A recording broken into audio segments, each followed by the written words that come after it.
As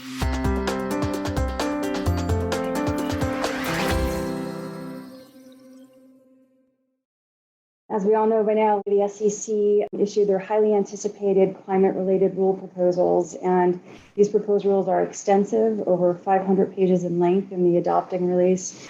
They're highly complex, and they're already generating significant debate. And at a high level, the rules would require, they would expand both the breadth and the specificity of climate-related disclosures for both U.S. public companies as well as for foreign private issuers. And in many instances, the rules call for information regardless of its materiality, which is a significant departure from the SEC's traditional materiality-based framework of disclosure. And this really represents a move towards a more prescriptive climate-related disclosure regime. And to give you just a broad sense of the rules, I'm going to cover the areas that we kind of think about them under and just walk through at a high level.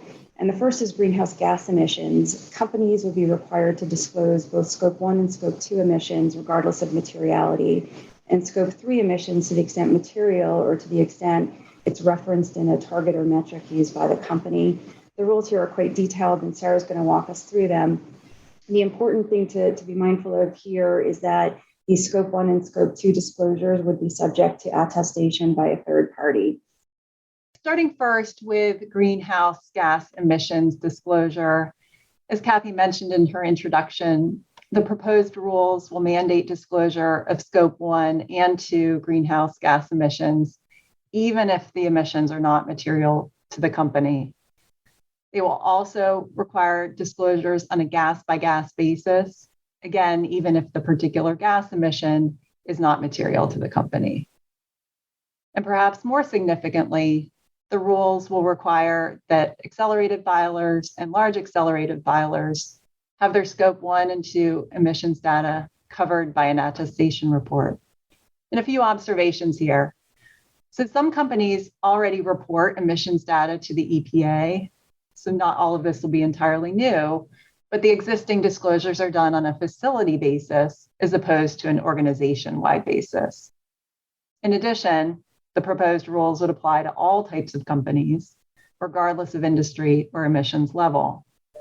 The attestation report that's provided for in the proposed rules must be conducted by an independent party, similar to the independence requirements that apply to audits of financial statements, with the overarching principle that the attesting party cannot be in the position of effectively auditing its own work.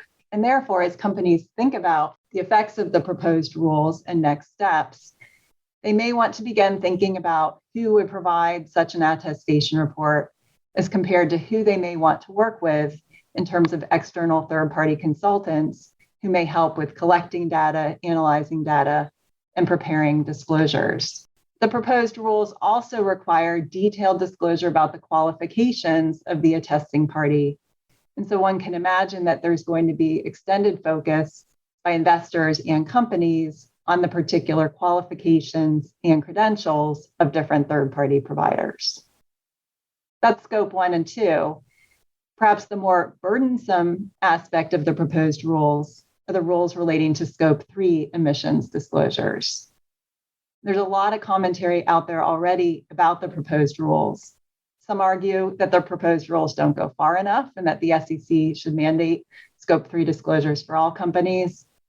And others emphasize the significant burden that may be placed on issuers as a result of the proposed rules. Scope 3 emissions are basically any indirect emissions other than those provided for by Scope 1 and 2. And the concept is incredibly broad. It applies to the entire value chain of a company, so from suppliers at the top to consumers and customers at the bottom. They can include things like emissions from the use of a company's products by customers, as well as end-of-life treatment of products once a consumer is done with it. Another example of Scope 3 emissions could be what are referred to as financed emissions. These are particularly relevant for financial institutions and investors. And as the SEC noted in the proposing release, Scope 3 emissions disclosures for financial institutions would likely include the emissions from companies that the institution is providing debt financing to. So again, an incredibly broad concept. And on its face, the proposed rules do not mandate Scope 3 emissions disclosures for all companies. Instead, a company will be required to disclose Scope 3 emissions if either they are material to the company or if a company includes Scope 3 emissions in its emissions targets and goals. So first, talking about the materiality standard. We can expect that a company will actually have to do a fair amount of work to determine whether its Scope 3 emissions disclosures are material.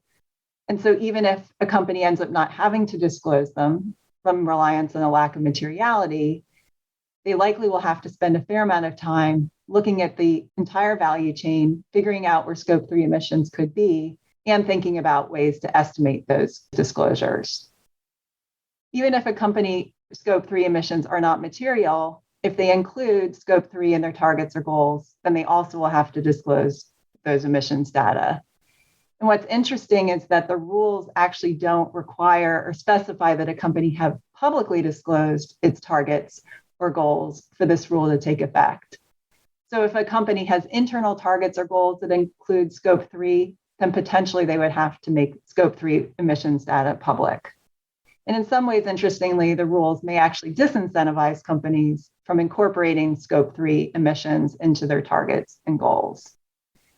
Now, the SEC has recognized some of the challenges associated with Scope 3 emissions and the incredibly broad nature of that kind of concept and has made some limited accommodations in the proposed rules. For example, a company may, if it's not able to estimate a particular number for Scope 3 emissions, it may provide a reasonable range of Scope 3 emissions. Companies will, though, have to disclose what gaps they have in their ability to calculate Scope 3 emissions and also disclose the basis for its estimates and any assumptions that underlie those estimates. The SEC has also provided a safe harbor from liability for Scope 3 emissions data. In particular, those disclosures will not be deemed to be fraudulent statements unless it is shown that the disclosure was made without reasonable basis or made other than in good faith. And certainly a safe harbor from liability will be helpful for companies. But I think in our experience, companies rarely rely on safe harbors from liability when thinking about their disclosures and thinking about the controls and procedures around their disclosures. So in practice, expect that the safe harbor will likely have little effect in terms of reducing the burden on companies of the overall disclosure regime. And so in sum, as companies think about the proposed rules and the effects on the proposed rules, and we'll get into the transition periods in a few minutes, companies should start thinking about, in particular, Scope 3 emissions, what areas in their value chain, to the extent they haven't already, those emissions could be, and how they might go about estimating those emissions. With that, I'll turn it over to Kathy, who's going to discuss some of the risk and transition plan related disclosures. Excellent. Thanks, Sarah. So turning to the disclosure requirements for the climate-related risks and their impact. So here, companies would need to disclose the actual and potential climate-related risks that would have a material impact on their business over the long, short, and medium term. And interestingly here, the SEC doesn't define what these terms are, really in a nod to companies to give them flexibility to figure out what the right time horizon is for them. And so companies would need to determine what those are and disclose it. But in terms of what the narrative disclosures would require, it's very prescriptive. It would pick up, material physical and transition risks, as well as the nature of the risks that are presented. So in terms of material risks, here think about, companies would need to classify them as acute or chronic. And in terms of acute, think extreme weather events. And in terms of chronic, think about, the decreased availability of water. And in terms of the material transition risks, here companies would be required to disclose how they're impacted by regulatory, technological, and market changes as it relates to climate change. So think about, what are the changing preferences of consumers, business counterparties, and investors, and what impact does that have in terms of risk mitigation, as well as how a company is adapting to climate change.